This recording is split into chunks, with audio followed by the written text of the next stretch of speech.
These are Nebraska corn farmers. They work in acres, not hours, harvesting the energy and climate solutions the world needs. Tomorrow's soy industry depends on the actions we take today. The future is here, and the time to move is now. Market Journal Television for Agricultural Business Decisions is a presentation of the University of Nebraska-Lincoln's Institute of Agriculture and Natural Resources in partnership with the Nebraska Rural Radio Association. Promotional support provided by the Nebraska Farmer Magazine and partial funding provided by the Nebraska Soybean Board and the Nebraska Corn Board.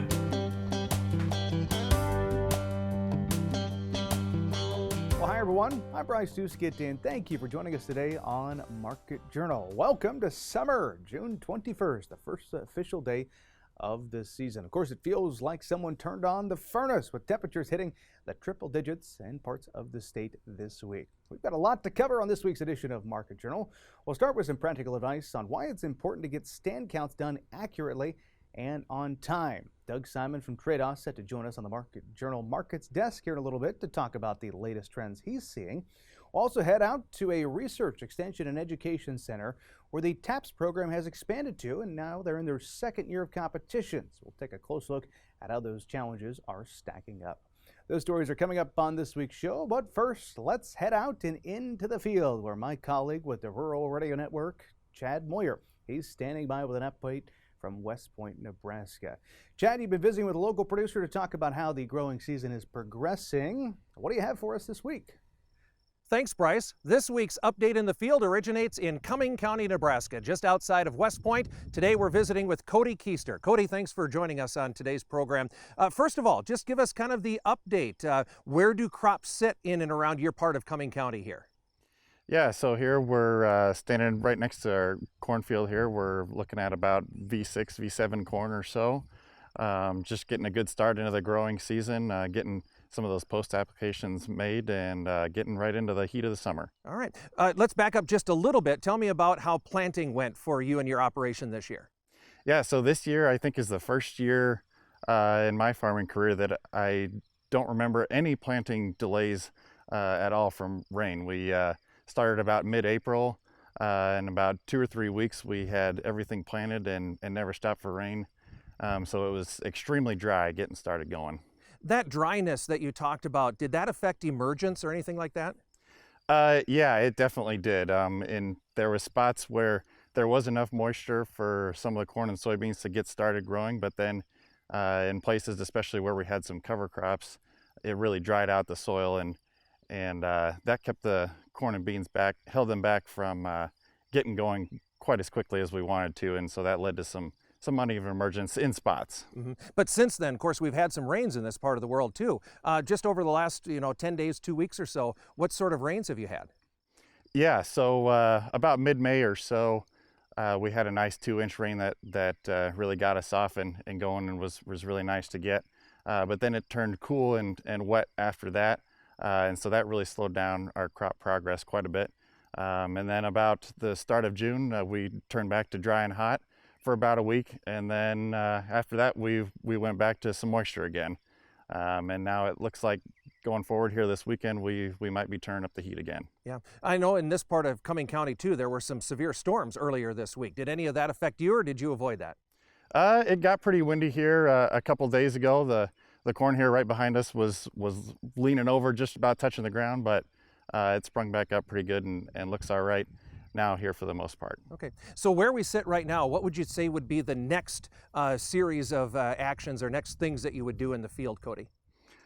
So due to a little bit of isolated supply issue with some fertilizer, we weren't able to get our side dress fertilizer on our corn yet, so we're still looking to do that. We've got the corn post-sprayed and some of the soybeans, but still got to do a few fields of that yet. Cody, let's talk about a new and different aspect to your farming operation this year. You said you planted a field of winter wheat last fall. Why did you do that? Yeah, so I think our predominant reason for growing the winter wheat is we wanted to get that field into our alfalfa production.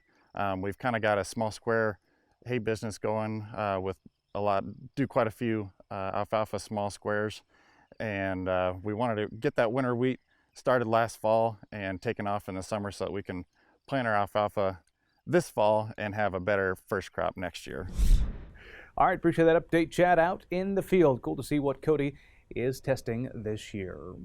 TAPS, or Testing Ag Performance Solutions, is a farm management competition designed to give participants a chance to put their skills to the test in a real-world scenario. Teams use advanced technology and innovative strategies to see who can perform the best in 3 key areas. Those are profitability, input use efficiency, and of course, yield. What began in western Nebraska has now made its way east to the Eastern Nebraska Research Extension Education Center near Mead, now in its 2nd year at that location. Market Journal recently stopped by to see how this year's competition is taking shape.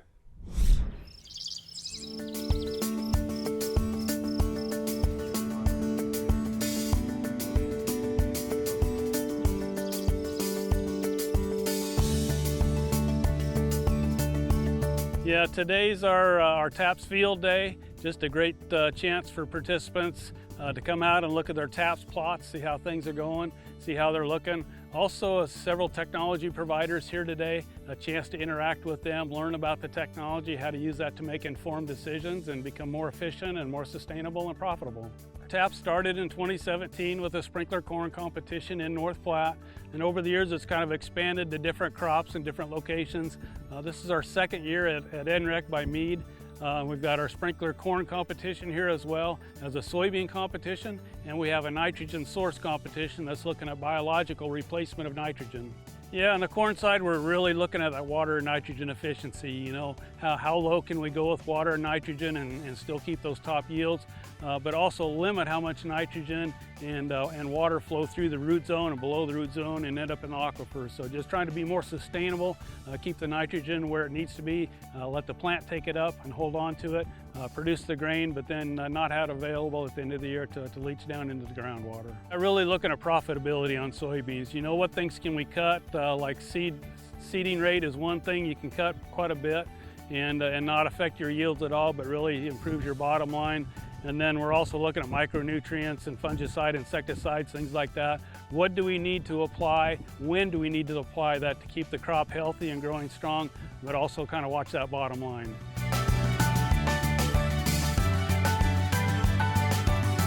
You see these boxes, they're every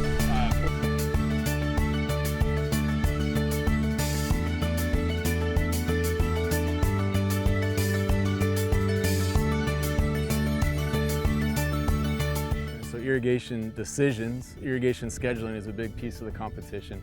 So we got a number of soil moisture sensor companies or irrigation scheduling companies, and so the producers have access to their sensors, to their platforms. They get to see, just as if they were a customer, what those platforms look like, what kind of data they get back from those sensors, and be able to use that to inform their decisions. And so we have a number of those. We have a couple companies that are helping folks think through the nitrogen management side of things, and so you know, how do you make those decisions? What kind of data can we pull down to help inform some of those nitrogen decisions? Those are a few of the companies that showed up today. You know, we have all of our seed companies that are a part of this, and so all that technology gets embedded into all of this. A number of companies looking at some remote sensing technologies and trying to use some of that data to inform some of the different decision points as well. I think probably as valuable, if not more valuable, is those interactions you have with everybody else in the competition. And so you go through the whole year, you see what happened on your field, on your plots, and what the outcome was. But I think the real eye-opening piece is you get to see all the other teams, the decisions they made, and what the outcomes were. And so now you can really quickly compare your decisions versus your TAPS neighbors' decisions at the end of the year at our banquet, and it all kind of lays out in front. So then you get to have those conversations. Well, I see that you applied less nitrogen at that third timing than I did, and it kind of led you down this road. You know, tell me more about what you were thinking there. So I think it's those interactions and those conversations and those kind of that benchmarking, if you will, against everybody else that's in the competition is where the real value comes out. Little friendly competition never hurt anyone with that TAPS competition. If you're interested in getting involved with one of their future competitions, you can learn more by hopping online and visiting the website taps.unl.edu. Well, moving along now, it is that time of the program where we like to turn our attention over to the markets. And this week, joining me on the desk is Tredas' Doug Simon. Doug, good to see you. Good morning. We're going to go back about 1 week ago, and that's when we saw an announcement come out from the U.S. Environmental Protection Agency, which had to do with renewable volume obligations, and soybeans in particular saw a nice jump from that. What was the news, and what did you make of that? Well, the numbers, people were thinking prior to that report that they were going to be lower, and they ended up coming in higher, which was to increase the demand for soybean oil. And that had prices limit up for 2 days last week, and they've settled down a little bit this week, but we had a pretty substantial jump up. It was, nice jump in the soybean oil, which also soybeans have had a nice run with it as well. They've been up about 5%, and the soybean oil was down about 5%, unfortunately, because the more of that crushing goes on. We've got an excess of meal, but they're going to use up all the soybean oil. So that was real positive. And beans were in that, $10 range here a few weeks ago. We've had a nice rally in there. We've moved up to $10.70 here the last few days. So it's been really positive. This really has a big impact on the bio and on the soybean oil. Nice to see that climb in the soybean market over the past week. Let's also talk about wheat, because especially midweek this week saw a really pretty good jump in wheat prices. What was that tied to, Doug? Part of it is we've been so negative to wheat, and we've had a little slow harvest on the soft red winter wheat that's coming out of the Mid-South, and basically the basis levels over there are pretty positive. They're inverted now, and so the market over there is acting like it really needs the soft red winter wheat. So there's a lot of naysaying going on about the wheat, but there's actually pretty good basis activity going on that right now.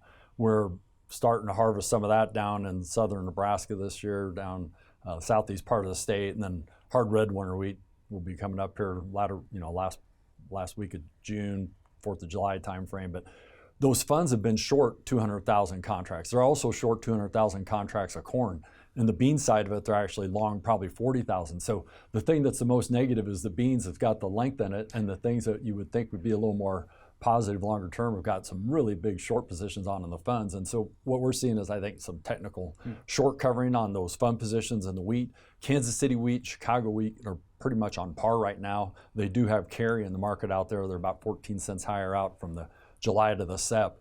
But the big thing is there's just some, with those funds being so massively short in both the Kansas City, Chicago, and the Minneapolis, we finally kind of got a breakout. So hopefully we'll get a little bit more of a run. When we've had that big of a short on in the past, sometimes we'll get a $1 to $1.50 rally. If you look back out over the last 7 years, we've already had part of that rally. Doesn't mean we're going to go $1 from here, but we're probably another 30 to 40 cents before we kind of get into resistance. But hopefully we'll get one of those nice short covering rallies that get those funds chased out of there. Mm-hmm. It's been the success story over the past week for both soybeans and wheat. Meanwhile, corn has been on a gradual decline since posting a high back in May. Do you think that high in May might be the high for over the course of the summer months, or is there some momentum we could see in the corn market? That's a good question. Typically, the spring price for crop insurance was $4.70, and you usually see an opportunity to get above that again in the spring or summer. We haven't done that. Like you said, we had that high of $4.75 to $4.80 back when the funds got long 350,000 contracts, and now we're actually short about 200,000. We've only come down. We're sitting at $4.45 on Wednesday, so we've had this 30 to 40 cent range. It's been one of the most boring years in the corn market that we could possibly see. Unfortunately, it's down toward the lower end. It'd be nice to see if we could get, with those funds being that short, if we could get some type of short covering. Now we're going to have a bunch of heat this weekend, but we're also getting this rains at the Bermuda High out in the Atlantic has been pumping water up into the Midwest. The QPFs, the 7-day forecasts are still showing rain up here, but ironically, Lincoln got sprinkles the other day in 30 So where they've been showing pretty big rains, we haven't really got a lot right here. We got some really good rains in other parts of the state, but yeah, the southeast part of Nebraska, it's going to be interesting to see how a crop that's been pretty shallow rooted, that's not a lot of moisture in the subsoil, that hasn't been really digging down roots or putting down roots, to see how it handles this heat. But we're going to need more rain over here, definitely in the southeast part of the state. Yeah, no question about that. Well, all this said, corn, soybeans, and wheat, do you see any marketing opportunities, both old crop and new crop? Especially with the soybeans right now. find that with the way the prices have rallied back toward that 1070 level, and looking at putting on some increments of soybeans, either again looking at some type of put position or hedging it, maybe buying a call or doing a hedge drive. We're looking at those different strategies to do that, to do an increment. Corn, we've been more active this year, earlier in the year, and now we've gone back down toward that, we were 430s here, 440 on Tuesday.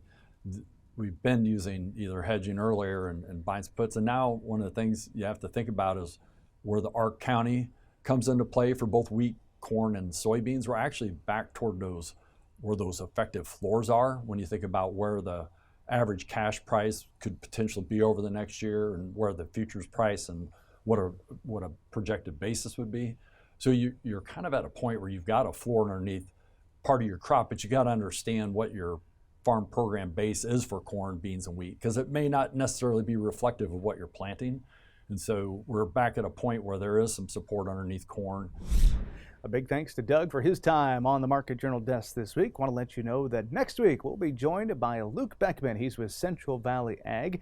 As you know, we welcome your questions here on the program. So if you have one for me to ask Luke, go ahead and email us, and I will pass your question right along. Keeping farm family living costs in check is not always easy, but it is one of the most basic strategies to help a farm operation stay financially healthy. Building a conservative family budget that limits convenient spending, takes advantage of rewards programs, and encourages living within your means can make a big difference when those margins get tight.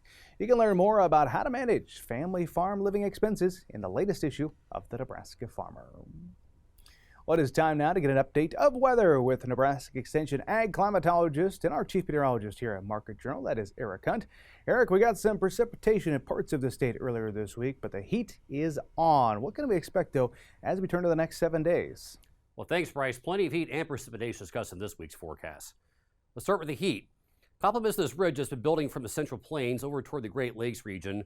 The warmest air in the lower levels is, kind of on the western side of this ridge. And with troughing coming here to the west, we have lower pressure at the surface, high pressure at the surface to the southeast. We're going to have relatively breezy conditions across the middle of the country. So that will help with the conditions a little bit. We are looking at temperatures probably getting at least 100 degrees across most of the state on Saturday, probably again on Sunday for portions of eastern Nebraska. A little bit cooler in the west. Also looking at temperatures staying up at night, particularly in the urban areas. There's a chance we may not drop below 80 in Omaha and Lincoln on Sunday morning. And probably looking low staying well into the 70s across most of eastern and central Nebraska. Further west, though, cold front will be moving through, so that should help cool off the panhandle by Sunday. And other portions of western Nebraska may also get a little bit cooler on Sunday, with highs maybe going back to the 80s. In terms of heat danger, this is not going to be the worst of the worst. We're not looking at August 2023 being revisited, not going to be quite that humid, and the winds will be up a little bit. But nevertheless, we're definitely looking at some danger for vulnerable populations and potentially our cattle, so please be mindful of checking on them fairly frequently here the next couple of days. By Monday, our attention turns toward that cold front, which should hopefully clear the state. Now, with this really stout ridge to the east, this front is going to more or less stall somewhere around Falls City, Monday night and early Tuesday. And along this boundary, which is probably going to remain here for about 2 to 3, maybe 4 days, we're going to see repeated chances for showers and thunderstorms developing late in the day and the overnight hours. And we're going to have potential to get quite a bit of rain, probably starting Monday night here across portions of eastern Nebraska, getting into Iowa. WPC already has a slight risk for excessive rainfall starting late Monday in this region. And there's going to be potential for some places in eastern and central Nebraska at several inches of rain. Now, it's too early to pinpoint exactly who's going to get a lot of rain. It may be that some of this is more widely distributed 2 to 4 inches of rain. It's possible that one night southeast Nebraska get blasted, another night northeast Nebraska get blasted. But I do think there's a possibility, particularly along the Highway 30 corridor, that some places could get over 6 inches of rain the next week. So just something to keep in mind. The good news is soils are not excessively wet right now, but some of this may come in quantities that will be hard for the ground to absorb in a relatively quick fashion. Looking a little bit further in the crystal ball, we are looking at a little bit more active pattern, probably coming back in the early portion of July. So I do think we're going to have additional chances of precipitation, at least through the early portion of July. So I think eventually there's a chance we're going to go over bone dry, but that's not coming just yet. Temperatures, again, will cool off a little bit this next week. So it'll be very pleasant across portions of western Nebraska early this next week. Probably staying generally a little bit on the cool side for a good portion of the week out here. Warming up everywhere, probably back to more seasonal, maybe slightly above seasonal levels by the end of this next week. It's possibly we could be a little bit on the warm side across portions of eastern Nebraska by next weekend again. Drought monitor, we did see some decent improvement. We now have the lowest amount of drought in the state in 8 months. Soil moisture is still a little short here across portions of southeastern Nebraska, and the tepid precip roundup will be beginning June 14th, 2025. Back to you, Bryce. All right, thank you very much for that update, Eric. Finally today, taking time to assess field plant populations is a key step for any successful farming operation. But when it comes to getting accurate, timely stand counts, what method works the best? Market Journal's Mike Straub recently explored this topic with the Nebraska Extension to get some practical tips and insights on how producers can tackle this important task.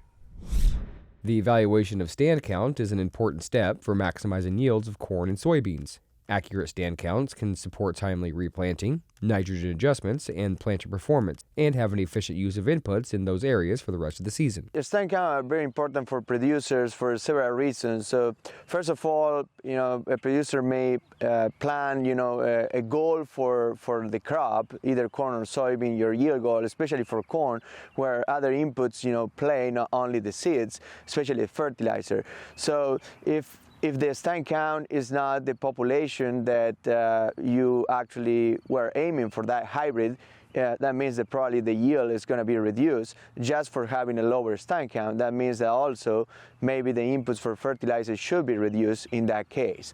Other reason is, for example, planter regulations or understanding a bit the efficiency. It's very surprising sometimes, but in soybean, for example, it could happen that you have up to 30% of the seed that you lose, that the seed that you put in when you do the stand count. So basically, understanding a bit those efficiencies and learning what are the aspects that could be improved to save some costs in the future, it's very important, and the stand count is the time to do it.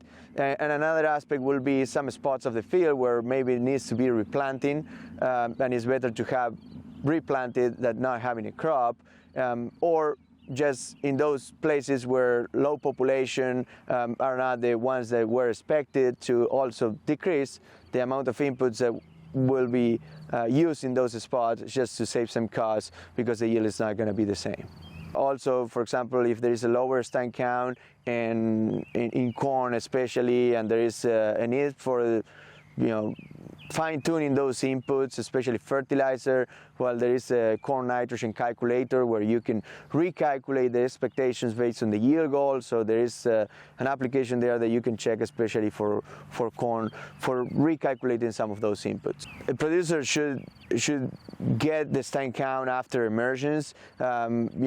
For corn, usually when you start seeing like 1 or 2 leaves, it's good to start having the stand count, and also for soybean when you start seeing the first leaf. Once all the plants are emerged, so you don't want to do it very early when plants are still emerging, but as soon as possible. So if there is any request for replanting, it will be good to do it as early as possible. But all the plants needs to be emerged to do the stand count. There are various methods for conducting and assessing corn and soybean stand counts in the field, whether manually or using new technologies such as drones. And we have a table where we look for corn and soybean. For corn, we have a table with 20 and 30 inch row spacing, depending on what producer use. But for soybean, there is more variability because producers go from 7.5 to 30 inches. So then it's measuring the length of a row, of one row or one line, and count those plants in that specific length given by the table depending on the row spacing. That will give you the number of plants in 1,000 of an acre, and then multiply by 1,000. That will get you to the number of plants per acre, and that will be the number. Easy to do, but that requires to measure probably a long part of a row. So there are other methods to maybe do a short stick of around 4 feet and then go through the field with those 4 feet. There are also some digital tools, the smartphones today, there are some apps where you can enter and you can measure. So if you don't have a measuring tape in the field, you can use your phone to measure, and even a business card could be useful. So we also put some tables with some common measurements. Obviously, when you go to a business card, it's not the more accurate, but at least it gives you an idea of what what the plant population could be. So we study different methods, and then the final, it's some producers we know, and they are using drones, and you can use your drones, have a image of the field, and then obviously there are some settings there specified in the articles that we recommend for doing a stand count with the drone. The differences between corn and soybean basically are the final plant population. Corn has lower plant population than soybean, and then the row spacing that farmers use. In soybean there is a more variety of row spacings, as I mentioned, go from 7.5 to 30 inches. So depending on the row spacing, you need to consider that when making the calculations on the plants that you're going to count in the line or in the row, because sometimes you will see, oh, there is low plants, but if it's a narrow row, obviously there will be less plants per row in the same line. So those are the main differences, I would say, in terms of calculating. But basically, it's number of plants per area that you count, and then bring it that to the acre. That's the basic to do the stand count, and then obviously compare that with the expectations that you had based on the planting settings and also the hybrid recommendations for corn. Low corn stand count can reduce target yield. Therefore, nitrogen fertilizer input should be readjusted. Extremely low corn and soybean stands may need replanting. Additionally, the difference between the seeding rate and the stand count will provide an estimate of the planting efficiency. Identifying possible planter regulations, seed treatment needs, or other crop management practices. Reporting for Market Journal, I'm Mike Straub. Now, if you'd like to get some more insights on this topic, we encourage you to head over and bookmark the website cropwatch.unl.edu. That's about all the time we have for this week's broadcast. But before we head out, a special congratulations to a longtime extension educator and a Market Journal contributor over the years. That is Keith Gluen. He was recently honored with the Nebraska Rural Radio Association's 2025 Service to Agriculture Award, recognizing his decades of impactful work. From helping to establish the statewide on-farm research network to pioneering the soybean management field days, Keith's innovation and collaboration have shaped farming across the state. We congratulate Keith on this well-deserved recognition. As a reminder, we post all of our stories over on our YouTube channel, so be sure to subscribe to Market Journal to stay in the loop. We hope to see you right back here next time. But until then, I'm Bryce Duskett, wishing you a safe and productive week. Join Market Journal online at marketjournal.unl.edu. You can also follow us on Twitter, Instagram, and Facebook. Promotional support is provided by the Nebraska Farmer Magazine. Market Journal is produced by the University of Nebraska-Lincoln's Institute of Agriculture and Natural Resources.